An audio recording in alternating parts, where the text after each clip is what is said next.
Hello, my name is Adam Johnson and I'm a specialist in the pedagogy of Peter Feuchtwanger and his method of playing.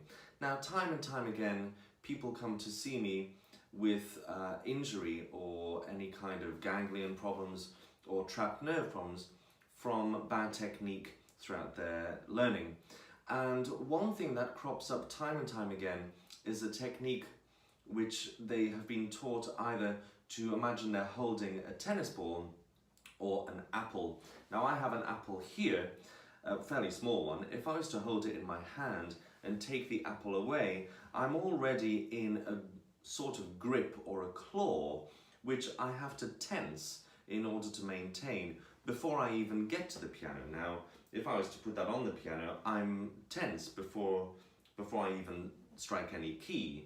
Now, Peter Feuchtwanger realized this through his study with Clara Haskell, and also if you see pianists like Rubinstein or Horowitz, they play with a much flatter technique.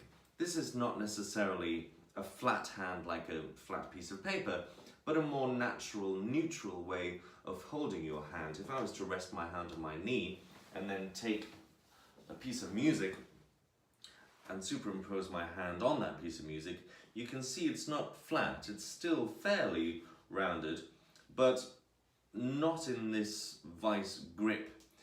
Now if I was to put that on the piano here, you can see again it's not a very flat hand, but it's certainly not this claw. Therefore this lesson is called Clawless.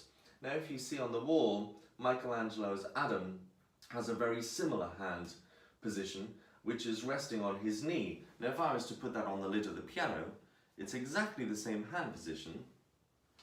And if I was to put some music underneath it and rest it there, we have again a more neutral, natural hand position for playing the piano, and also therefore avoiding any injury.